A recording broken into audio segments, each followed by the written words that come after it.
वरिष्ठ ने कहा, तुम्हारी हिम्मत कैसे हुई मेरे कपड़ों पर खाना गिराने की। अविनाश उससे सॉरी कहने लगता है, लेकिन सीनियर उसकी बात सुनने को तैयार नहीं होता और उसे बुरी तरह पीटना शुरू कर देता है। नैना दूर दूसरी टेबल पर बैठी यह पूरी घटना देख रही थी, लेकिन वह क्या करती। अविनाश को इस तरह पीटते देख उसे बहुत दुख हो रहा था। कुछ देर बाद पीछे से आवाज आती है, बस करो। ये आवाज कोई और नहीं बल्कि कॉलेज के प्रिंसिपल की है। ये आवाज सुनकर कैंटीन में मौजूद सभी बच्चे पीछे मुड़कर प्रिंसिपल की तरफ देखने लगते हैं।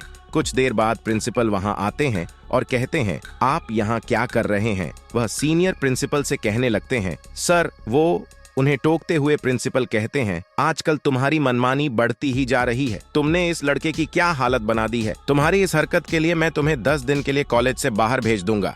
मैं दोबारा कहता हूँ। फिर वह सीनियर प्रिंसिपल को बहुत समझाने की कोशिश करता है, लेकिन वह उसकी एक नहीं सुनता और फिर वहां से चला जाता है। जैसे ही प्रिंसिपल वहां से निकलते हैं तो सभी जूनियर और सीनियर उस सीनियर पर हंसने लगते हैं और पीछे से 000 की आवाज आती है और फिर आवाज आती है, बहुत तेज होता था, अब प्रिंसिपल ने दे दिया है, अच्छा स्वाद। फिर वह सीनियर उन सभी की बात सुनकर क्रोधित हो जाता है और इस सारी अव्यवस्था का कारण वह अविनाश को मानता है और फिर वह अविनाश की ओर देखता है और कहता है, मैं तुमसे इस अपमान का बदला जरूर लूंगा। फिर वह कैंटीन छोड़ देता है, दूर जाता है। इतनी बुरी तरह पिटने वाला अविनाश अपना पेट पकड़कर कुर्सी पर बैठ जाता है। तभी उसका दोस्त सूरज उसके पास आता है और कहता है, तुम्हें कहाँ चोट लगी है, घर जाकर पहले पट्टी करा लो। और फिर दोनों कैंटीन से निकल जाते हैं। नैना यह सारा नजारा देखती है कि कैसे अविनाश के मुंह से खून निकल रहा था और उसकी एक आंख भी सूज गई थी। वह एक पल के लिए सोचती है कि जाकर उससे उसका हाल पूछे, लेकिन जैसे ही वह आगे बढ़ती है तो उसकी दोस्त उसे बताती है। वह उसे वहां से जाने के लिए कहती है और फिर वह वहां से चली जाती है। फिर सूरज और अविनाश दोनों कॉलेज से बाहर आते हैं और पास के एक नर्सिंग होम में जाकर अपनी ड्रेसिंग करवाते हैं और फिर दोनों एक दूसरे से बात करते हुए अपने घर की ओर चल देते हैं। फिर कुछ देर बाद सूरज का घर आता है और फिर वो उसके घर से आगे निकल जाते हैं। तब अविनाश कहता है, ओए, इन सब बातों में तुम्हारा घर पीछे छूट गया है, तुम अपना घर छोड़ दो। तब सूरज उससे कहता है, कैसे कर सकते हो, मैं तुम्हें ऐसी हालत में अकेला नहीं छोड़ सकता हूँ, तो मैं तुम्हें तुम्हारे घर छोड़ने के बाद ही अपने घर जाऊंगा। तभी अविनाश उससे कहता है, क्या तुम भी बहुत जिद्दी हो, मेरी बातें भी वैसी ही हैं। मैं सहमत नहीं हूँ, लेकिन आज नहीं, आज तुम्हें मेरी बात माननी ही पड़ेगी। और फिर सूरज को समझाकर अपने घर भेज देता है और वहां से अकेले ही अपने घर की ओर चल देता है। रास्ते में जाते समय अविनाश थोड़ा लड़खड़ा रहा था, क्योंकि सीनियर ने उसे इतना पीटा था कि उसके शरीर में दर्द होने लगा था, जिसके कारण वह तेजी से नहीं चल पा रहा था। चलते चलते जैसे ही वह मुख्य सड़क पर पहुंचता है, उसे पीछे से एक कार के हॉर्न की आवाज सुनाई देती है। हॉर्न की आवाज सुनकर वह एक तरफ हट जाता है और उस कार को रास्ता देने लगता है, लेकिन वह कार फिर भी हॉर्न बजाने लगती है। ऐसा लगता है कि काफी देर तक हॉर्न की आवाज सुनने के बाद उन्हें थोड़ा गुस्सा आता है और फिर वह वापस ड्राइवर की तरफ मुड़ते हैं और उनके मुंह से धीमी आवाज आती है, तुम। अविनाश, जिसे देखकर इतना डर गया, वह कोई और नहीं बल्कि वही सीनियर था जिसे प्रिंसिपल ने 10 दिन के लिए कॉलेज से निकाल दिया था। इससे पहले कि अविनाश कुछ और कह पाता, सीनियर ने उसके सिर पर छड़ी से वार कर दिया, जिससे अविनाश वहीं रह गया, लेकिन वह बेहोश हो जाता है। और फिर उस सीनियर ने उसके मुंह पर कपड़ा बांध दिया और फिर उसके चेहरे पर काला कपड़ा डालकर उसे अपनी कार की पिछली डिक्की में डाल दिया। इधर प्रोफेसर भास्कर अपने घर पर गुप्त लैब में कुछ गणनाएं कर रहे थे। तभी अचानक उनके मोबाइल पर अलार्म बजता है। उस अलार्म में एक संदेश चमकता है, इट्स टाइम टू रॉक। इस संदेश को देखकर वह थोड़ा चिंतित हो जाते हैं। वह मन ही मन बुदबुदाने लगता है, इतनी जल्दी, अभी तो कुछ समय बाकी था। अरे नहीं, मुझे इसके लिए जल्दी से तैयारी करनी होगी। फिर वह अपने कंप्यूटर पर जल्दी जल्दी कुछ टाइप करना शुरू कर देता है। कुछ देर बाद वह कुछ छोटी मशीनें, एक डायरी और कुछ कागजात जो बड़े चार्ट की तरह दिखते हैं, उन सभी को एक बड़े बैग में रखता है और अपनी गुप्त प्रयोगशाला से बाहर आता है और फिर प्रयोगशाला में ताला लगा देता है और फिर चुपचाप बाहर निकल जाता है। हाँ, क्योंकि रात का समय था, इसलिए सभी लोग अपने घरों में थे। ताकि प्रोफेसर भास्कर बिना किसी को देखे घर से बाहर जा सकें और फिर घर के गेट पर ताला लगाकर अपनी कार में कहीं जा सकें। इधर जब अविनाश को होश आता है तो वह खुद को किसी कमरे में पाता है और वह रस्सी के सहारे उल्टा लटका हुआ होता है। कुछ देर बाद वह आवाज लगाता है, यहाँ कोई है क्या? अरे कोई मेरी मदद करो। तभी किसी के जूते की आवाज आती है, टक टक टक टक, और तभी उस कमरे की लाइट जलती है और अविनाश के सामने वही सीनियर खड़ा होता है जिसने उसे मार मार कर मार डाला था। सिर पर मुझे बेहोश करके यहाँ ले आए थे। इधर रात के 10 बज चुके हैं, लेकिन जब अविनाश घर नहीं लौटा तो उसके पिता को थोड़ी चिंता हुई और फिर उसने अविनाश के दोस्त सूरज को फोन किया। हेलो सूरज, कैसे हो बेटा? दरअसल बात यह है कि रात के 10 बज चुके हैं, लेकिन अविनाश अभी तक घर नहीं आया है। वैसे तो वह हर दिन जल्दी आ जाता था, लेकिन आज वह अभी तक नहीं आया है, इसलिए मैंने सोचा कि शायद वह तुम्हारे साथ पढ़ने के लिए तुम्हारे घर रुका है। तभी सूरज कहता है, क्या अंकल, अविनाश अभी तक घर नहीं पहुंचा? उसे तो बहुत पहले ही घर पहुंच जाना चाहिए था। फिर सूरज अंकल को कॉलेज में हुई सारी बात बताता है और फिर अंकल कहते हैं, बेटा हमें अविनाश को ढूंढना है, हमें अभी निकलना होगा। ये सुनकर अविनाश की सौतेली माँ उसके पिता से कहती है, क्या आप भी छोटी छोटी बातों को लेकर परेशान हो जाते हैं? आप कहीं सड़क पर घूम रहे होंगे और वो अपने किसी दोस्त के साथ घूम रहा होगा। जब उसका मन होगा तब चला आएगा, और वैसे भी वह किसी की नहीं सुनता, हमेशा अपनी ही करता है। यह सुनकर अविनाश के पिता गुस्सा हो जाते हैं और अपनी पत्नी से कहते हैं, अरे कभी उसके लिए भी कुछ अच्छा बोल दिया करो। जब भी तुम मुझे देखते हो तो तुम्हारे मुंह से जहर ही निकलता है। वह भी हमारा बेटा है, कभी उसे भी अंशु की तरह प्यार करो। और रही बात मेरे बेटे की, तो वह कहीं नहीं भटक रहा। उसे कॉलेज में किसी सीनियर ने मारा था और उसे बहुत चोटें आईं, और जब वह घर की ओर आ रहा था तब से वह लापता है। मुझे नहीं पता कि मेरा बेटा इस समय कहाँ होगा। इधर उस पुराने गोदाम में वह वरिष्ठ लोहे की एक बड़ी छड़ी लेकर अविनाश की ओर बढ़ता है। जैसे ही वह सीनियर अविनाश को लोहे की रॉड से मारने वाला होता है, अविनाश उससे पूछता है, तुम मुझे यहाँ क्यों लाए हो और तुम मुझे क्यों मारना चाहते हो? मैंने तुम्हारा क्या बिगाड़ा है? वह प्लेट जो तुम्हारे ऊपर गिरी है, मैंने उसे जानबूझकर नहीं गिराया था, वो गलती से तुम्हारे ऊपर गिर गया था और मैंने उसके लिए तुमसे माफी भी मांगी थी। फिर वो सीनियर अविनाश से कहता है, तुम्हारी वजह से कॉलेज में सबके सामने मेरी बहुत बेइज्जती हुई थी। मुझ पर हंसना और तो और, तुम्हारी वजह से प्रिंसिपल ने मुझे 10 दिन के लिए कॉलेज से बाहर भी कर दिया। तुमने इतने सालों में कॉलेज में जो इज्जत बनाई थी उसे बर्बाद कर दिया, और इसकी वजह सिर्फ तुम हो, सिर्फ तुम, और मैं तुमसे बदला लूंगा। तभी अविनाश उससे कहता है, लेकिन तुमने कॉलेज में मुझे पीट कर पहले ही बदला ले लिया था, तो अब क्यों? तभी सीनियर उनसे कहते हैं, लेकिन उसके बाद ही प्रिंसिपल ने मुझे कॉलेज से निकाल दिया था, तो अब ये बात है, मैं अब तुमसे बदला लूंगा। फिर उसने अविनाश को उस लोहे की रॉड से मारना शुरू कर दिया। अविनाश उससे बहुत मिन्नत करता है कि उसे मत मारे, लेकिन वह उसे मारना बंद नहीं करता है, और फिर उसकी पिटाई से अविनाश बेहोश हो जाता है। सीनियर देखता है कि उसकी पिटाई से अविनाश अब कुछ नहीं कर रहा है, उसे लगता है कि वह मरने वाला है, तो वह नहीं गया। इस वजह से सीनियर बहुत डर जाता है। फिर वह सीनियर अविनाश के पैर की रस्सी खोलता है, उसे गोद में उठाता है और अपनी कार की डिक्की में रखता है, और फिर अपनी कार चलाकर उसे ले जाता है। एक बड़ी पहाड़ी पर वह जाता है और उसे डिक्की से निकालता है और अविनाश को पहाड़ी से नीचे फेंक देता है। इधर प्रोफेसर भास्कर अपना बड़ा सा बैग पीठ पर लटकाए और हाथ में मशीन थामे उसी पहाड़ की चोटी पर चढ़ रहे थे जिस पर अविनाश को उस सीनियर ने बेहोश करके फेंक दिया था। प्रोफेसर भास्कर अपने हाथ में मशीन लिए हुए थे। जिस मशीन से वे पहाड़ पर चढ़ रहे थे उससे आवाज आ रही थी, बीप बीप बीप बीप। शायद वह उन्हें किसी जगह का रास्ता बता रही थी। जहां भी इस मशीन की बीप बीप की आवाज तेजी से सुनाई देती थी, प्रोफेसर भास्कर उस ओर चल पड़ते थे।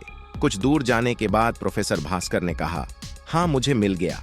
अब समय आ गया है जब मैं इसका सिग्नल देखूंगा और हमें यह भी पता चल जाएगा कि उस गुफा का मुंह कहाँ है। अब उस बिजली के गिरने का समय है। फिर प्रोफेसर भास्कर उसी स्थान पर उस आकस्मिक घटना के घटित होने का इंतजार करने लगते हैं। कुछ देर बाद आसमान बादलों से ढक जाता है। जो आसमान कुछ देर पहले साफ दिखाई दे रहा था वह अब बादलों से घिरा हुआ था। कुछ देर बाद बादलों की गड़गड़ाहट की आवाज आने लगती है और फिर आसमान से हल्की सी आवाज आती है। प्रोफेसर भास्कर के माथे पर बारिश की एक बूंद गिरती है। यह देखकर भास्कर बहुत खुश हो जाता है और कहता है, हाँ, ऐसा लग रहा है कि अब जोरदार बारिश होगी। और फिर कुछ देर बाद बारिश शुरू हो जाती है। इधर अविनाश, जो उस सीनियर की पिटाई से उस पहाड़ी पर बेहोश था, उसके चेहरे पर पड़ रही बारिश की बूंदों के कारण उसे होश आ जाता है। लेकिन जब वह अपने हाथों के सहारे उस पहाड़ी पर चढ़ने की कोशिश करता है तो वह गिर जाता है। उसके हाथ में बहुत दर्द हो रहा है। वह जोर से चिल्लाता है, आ। शायद उसका बायां हाथ टूट गया था, क्योंकि जब उस सीनियर ने उसे उस गोदाम में उल्टा लटका दिया और उस लोहे की रॉड से मार डाला, जिसके वजह से उसका बायां हाथ टूट गया। उसके हाथ में बहुत दर्द महसूस हो रहा था। अब उसका बायां हाथ पूरी तरह से सूज गया था और वह अपना हाथ बिल्कुल भी नहीं हिला पा रहा था। और जब भी वह उसे हिलाने की कोशिश करता था तो उसे बहुत दर्द महसूस होता था। फिर ऐसा करने के बाद वह कैसे उठता है और लड़खड़ाते हुए इधर उधर देखता है। फिर खुद से कहता है, यह मैं हूं, मैं कहां हूं? मैंने यह जगह पहली बार देखी है और यह पहाड़ मेरे घर से बहुत दूर है। केवल इसकी सबसे ऊंची चोटी दिखाई दे रही थी, और वह भी तब जब कोहरा नहीं था। तभी अचानक आसमान में एक तेज रोशनी चमकती है। वह रोशनी इतनी तेज थी कि अविनाश की आंखें बंद हो गईं। और फिर कुछ देर बाद बिजली चमकी गिरती है और सीधे एक गुफा पर गिरती है, जिससे गुफा हीरे की तरह चमकने लगती है। ये देखकर अविनाश चौंक जाता है और कहता है, अरे ये तो चमक रही है। तभी अविनाश उस चमकती हुई गुफा की ओर आगे की ओर लड़खड़ाते हुए आगे बढ़ने लगता है। यहाँ प्रोफेसर भास्कर जिस घटना के घटित होने का इतने वर्षों से इंतजार कर रहे थे, वह आज घटित हो गई। जैसे ही प्रोफेसर भास्कर ने उस बिजली को गिरते देखा तो वह सिर झुकाकर बैठ गए, और तभी उस बिजली की चपेट में आने से वह जोर से चमकने लगे। यह नजारा देखकर वह बहुत खुश होता है और फिर कहता है, आखिरकार मेरी वर्षों की मेहनत सफल हो गई। अब मेरे और उस कवच के बीच कोई नहीं आ सकता। फिर वह धीरे धीरे उस गुफा की ओर बढ़ता है। जैसे ही प्रोफेसर भास्कर उस गुफा के दरवाजे पर पहुंचते हैं तो दरवाजे की दीवार पर संस्कृत में कुछ लिखा होता है, जो एक पहेली जैसा दिखता है। फिर प्रोफेसर भास्कर अपने बैग से एक डायरी निकालते हैं और फिर कुछ खोजने लगते हैं, और फिर उन सभी पत्थरों के बीच में से एक पत्थर को हल्के से दबाएं। जैसे ही वे उस पत्थर को दबाते हैं, पत्थरों के बीच से एक दरवाजा खुल जाता है और फिर प्रोफेसर भास्कर उस गुफा के अंदर चले जाते हैं। वहां बहुत अंधेरा होता है, जिसके कारण उन्हें कुछ दिखाई नहीं देता। तो वे अपने पैंट की जेब से अपना मोबाइल निकालते हैं और उसकी टॉर्च की रोशनी में गुफा में आगे बढ़ते हैं। जैसे ही वह आगे बढ़ता है, उसे अपने दोनों तरफ कुछ पुराने देवताओं की मूर्तियां दिखाई देती हैं। फिर थोड़ी दूर जाने के बाद उसे अपने पैरों के नीचे पत्थरों पर कुछ और शब्द लिखे दिखाई देते हैं। फिर जैसे ही प्रोफेसर भास्कर अपने पैर आगे बढ़ाते हैं, अचानक उसका पैर मुड़ जाता है और वह गिर जाता है एक पत्थर पर। और तभी सामने से एक तीर, जिसकी नोक पर आग जलती हुई तेजी से उनकी ओर आती है। प्रोफेसर भास्कर नीचे उन पत्थरों को देखने में व्यस्त थे, जिसके कारण वह तीर उन्हें लग गया। वह हमले से बच जाता है। तीर सीधे उसकी पीठ के पीछे गिरता है और एक विस्फोट करता है। यह देखकर प्रोफेसर भास्कर डर जाते हैं और फिर कहते हैं, भगवान का शुक्र है मैं बाल बाल बच गया, नहीं तो मेरी जान चली जाती। फिर वह अपनी डायरी के पन्ने पलटने लगता है और एक पन्ना खोलकर कुछ बुदबुदाने लगता है। फिर उन पत्थरों को देखकर उन पर पैर चलाकर आगे बढ़ने लगता है और फिर उन अंधेरे में और आगे बढ़ जाता है। जैसे ही अविनाश लड़खड़ाते हुए गुफा के दरवाजे पर पहुंचा तो वह बहुत थका हुआ था। उसके शरीर पर लगे घावों के कारण उसे काफी दर्द हो रहा था और उसका बायां हाथ भी टूट जाने के कारण काफी दर्द हो रहा था, जिसके कारण जैसे ही वह अपना दाहिना हाथ उस गुफा की दीवार पर रखता है तो उसके हाथ पर बना निशान चमकने लगता है और अचानक गुफा के अंदर से कुछ आवाज आती है। हालांकि उसने अपने हाथ पर बने निशान को कई बार देखा था, लेकिन आज जब वह अचानक चमकने लगा तो वह निशान उसे अलग दिखने लगा। फिर अविनाश धीरे धीरे लड़खड़ाते हुए उस गुफा के अंदर आगे बढ़ने लगा। जैसे ही वह उस जगह पर पहुंचा जहां प्रोफेसर भास्कर पर तीर से हमला किया गया था, तभी अविनाश अपना पैर आगे बढ़ाता है तो उसे जमीन पर कुछ चमकता हुआ दिखाई देता है। जैसे ही वह नीचे झुकता है और उस चमकदार चीज को देखता है तो उसे नीचे पत्थरों पर संस्कृत में कुछ लिखा हुआ दिखाई देता है, और जब वह उस पत्थर पर लिखे शब्दों को देख रहा होता है तो उसका पैर गलती से दूसरे पत्थर पर पड़ जाता है।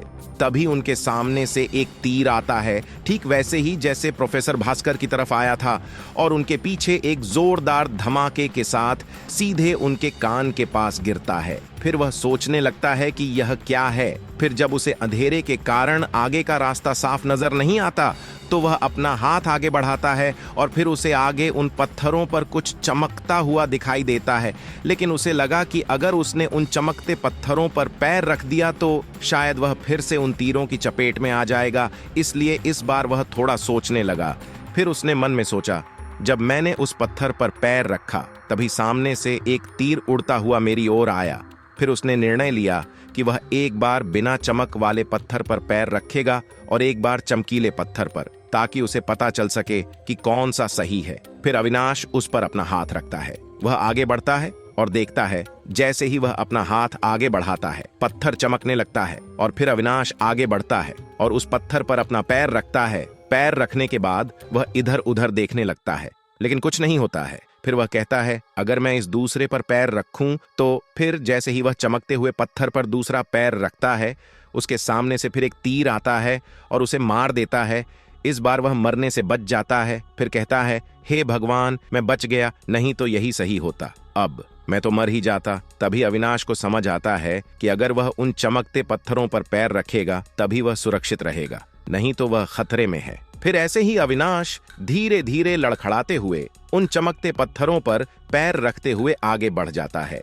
थोड़ी दूर जाने के बाद वह देखता है कि आगे एक बड़ी खाई है और उसके सामने कुछ बड़े पत्थर हवा में तैरते हुए दिखाई देते हैं, और वे भी कुछ देर बाद अपनी जगह बदल रहे थे। तभी अविनाश धीरे धीरे आगे बढ़ा और उसे एक पत्थर मिला उन्हें। वह पत्थर पर पैर रखकर खड़ा हो जाता है और फिर वह देखता है कि उसके सामने के पत्थर कुछ दूरी पर हैं और उनके बीच में केवल हवा है। फिर वह देखता है कि उसके सामने का पत्थर अपनी जगह बदल चुका है और उसकी ओर आ रहा है। उसे वह दिखाई देती है और फिर जैसे ही वह अविनाश के पास आती है वह उस पर चढ़ जाता है और फिर अविनाश इसी तरह आगे बढ़ता रहता है। जैसे ही वह आगे बढ़ने लगता है तो उसे कुछ दूरी पर एक व्यक्ति दिखाई देता है। फिर अविनाश सोचने लगता है कि इतने अंधेरे में वह कौन व्यक्ति है, और फिर वह धीरे धीरे उस व्यक्ति की ओर बढ़ता है। आगे जब अविनाश उस व्यक्ति के पास पहुंचता है तो वह धीरे धीरे उसके पास जाता है और उसकी पीठ पर हाथ रखकर उससे पूछता है, तुम कौन हो भाई, और इस गुफा में इतने अंधेरे में क्या कर रहे हो? फिर जैसे ही वह व्यक्ति उसकी ओर मुड़ता है तभी अविनाश उसकी ओर देखता है और आश्चर्य से कहता है, सर, आप यहाँ कैसे आए? वह शख्स कोई और नहीं बल्कि उनके कॉलेज के प्रोफेसर भास्कर थे, जो उन्हें कॉलेज में इतिहास विषय पढ़ाते थे।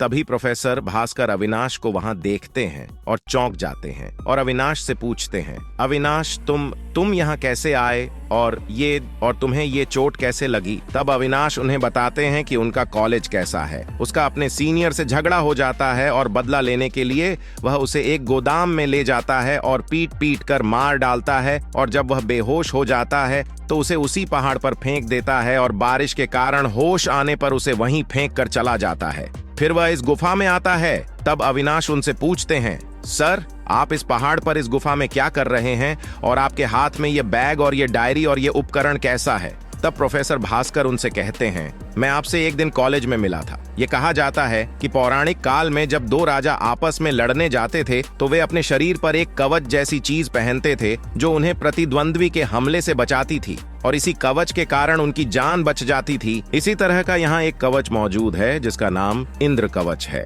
जो तारकासुर नाम के राक्षस से लड़ने के लिए बनाया गया था। अविनाश ने उसे रोका और कहा, लेकिन उसकी मृत्यु भगवान शिव के पुत्र कार्तिकेय के कारण हुई है। यदि यह कवच केवल से ही संभव था।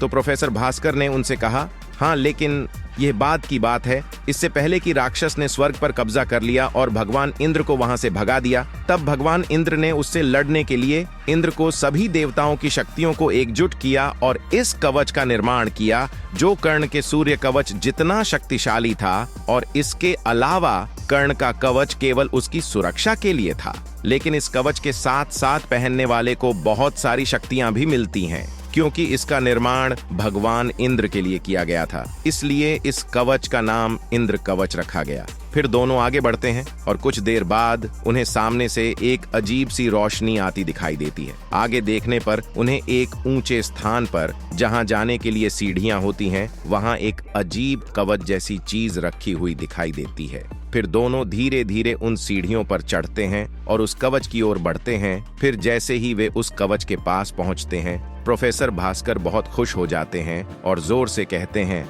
हाँ, मुझे मिल गया, मुझे मिल गया। मैंने उन लोगों को बताया, लेकिन उन्होंने मेरी बात पर विश्वास नहीं किया। अब मैं उन्हें बताऊंगा कि यह सिर्फ मेरी कल्पना नहीं थी, यह हकीकत थी और वे मेरे सामने हैं। फिर जैसे ही प्रोफेसर भास्कर उस कवच को छूने की कोशिश करते हैं, उन्हें जोर का बिजली का झटका लगता है और वो पीछे की ओर गिर जाते हैं। तभी अविनाश उनकी ओर बढ़ते हैं और कहते हैं, सर, आप ठीक हैं? कहीं चोट लग गई है? नहीं लगा ना? फिर वह उसे जमीन से उठा लेता है और फिर दोनों एक साथ मिलकर फिर से उस कवच की ओर बढ़ते हैं। तभी प्रोफेसर भास्कर अविनाश से कहते हैं, केवल वह व्यक्ति ही इसे यहाँ से उठा सकता है जिसके शरीर पर ये निशान दिख रहे हैं। बनाओ। फिर वह अपनी डायरी से एक पन्ना पलटता है और फिर उसे एक निशान दिखाता है। उस निशान को देखकर अविनाश की आंखें आश्चर्य से बड़ी हो जाती हैं और वह कहता है, यह निशान यहाँ कैसे आया?